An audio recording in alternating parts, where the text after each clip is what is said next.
Hi, welcome back to the cabin. It's Ian from Off Grid with Penny Glen Cabin Life. Good evening to everybody. It's about 11:30 at night. So I'd just like to say hi to everybody. So I hope you're still up, or some of you will be tucked up in bed.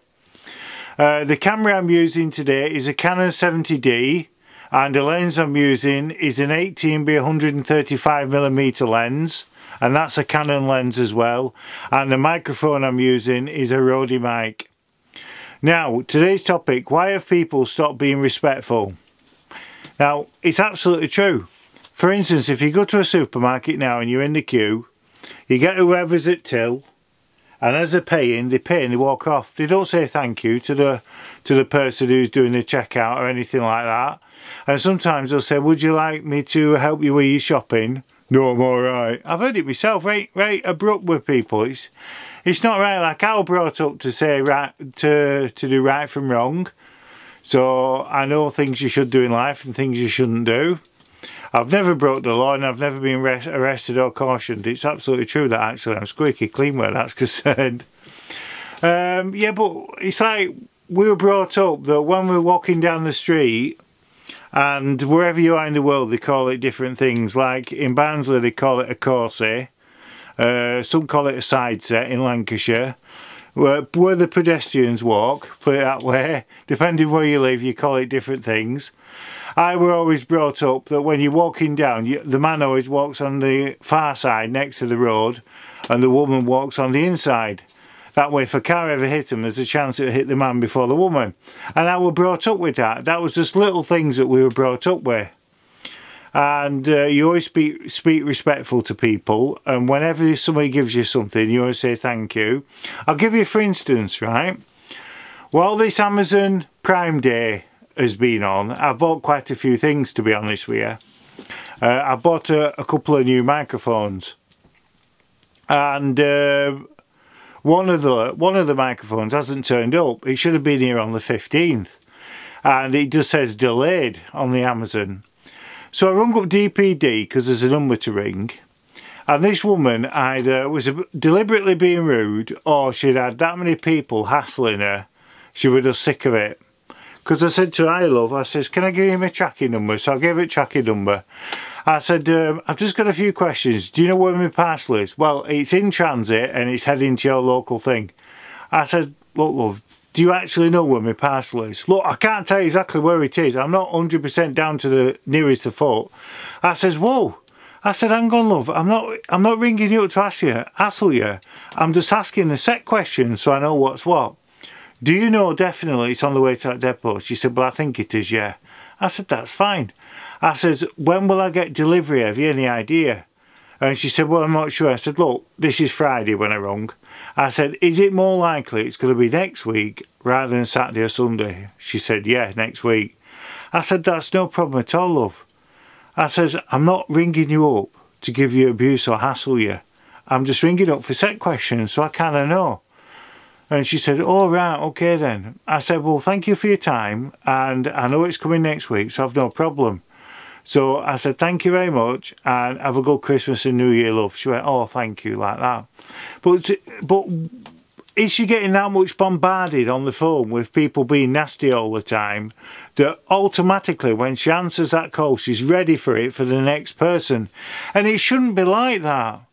You go to doctor's surgery in Stranraer, I know a lady that works on the doctor's surgery, and the abuse she gets is unbelievable. She's told me that herself. And every time a new God, what do they call them now? Client type of thing goes to reception and they'll ask her questions. She says she's there ready for him to start on her. And it's terrible. You shouldn't do that. You shouldn't be like that at all. I don't agree with things like that. That's why when I go to a supermarket, I pay, I said, "Thank you very much, love, and make sure you have a good Christmas and New Year," and I walk off. And what I also do as well is when it's Remembrance Sunday and it's poppies, I always put a tenner in. I know it's not a lot of money, tenner, but to me it's a lot of money. So I always put a tenner in every year without fail, and I always do that at the Morrisons in Stranraer. And it's true that I do. So I know, and I tell you what I also do as well, I never take a poppy. because it costs them, I know it's like 20p, something like that, it costs, if that, costs them to make it.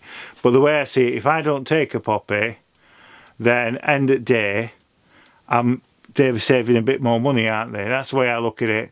But to be fair though, I have in the past had people being abusive with me. When I was walking, once I had it when I was walking through town, and someone said, "Why aren't you wearing a poppy?" And I told him, like, "Look, I've donated, but I just don't wear a poppy." "Oh no, you should be wearing a poppy so people know. It's a sign of respect." And I thought, well, yes, it is a sign of respect, but it's a sign really of more respect that I didn't take that poppy, and that money saved from creating the poppy has gone back into the Poppy Society, if you know what I mean. So, but yeah, I'm a big believer in helping ex-servicemen and stuff like that. A few of my mates are ex-servicemen, and to be honest with you, they put themselves on the front line every single day of their lives as soldiers, and they protect us. And to be honest, Medal of Honour for them, really is. So they keep our streets safe, and we couldn't ask for more than that, could you? So I miss Kev, my mate Kev, who was my best man at my wedding. And he was an ex-serviceman. He was in the Falklands. He was in the Iraq War.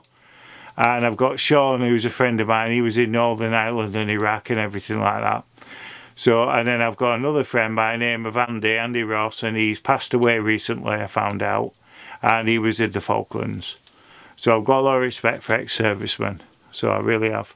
Now listen, I'm going to leave you in peace. It's just a short video. I'm going to be advertising the competition tomorrow, so check out for tomorrow's video.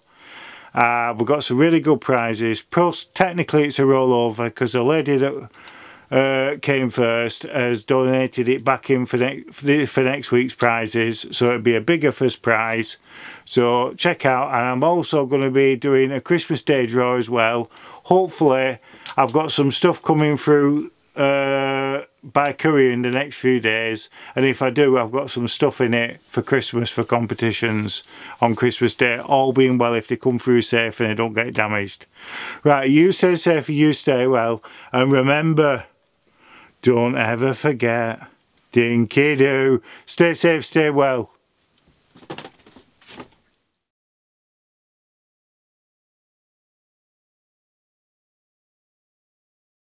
So, like I say, good morning to everybody. I don't know why I said good morning, because that's stupid, it's tea time. I thought I'd just get in front of the camera and do a little video. The camera that I'm using is a Canon 70D, and the lens is 118... No, say again, I'm doing that again.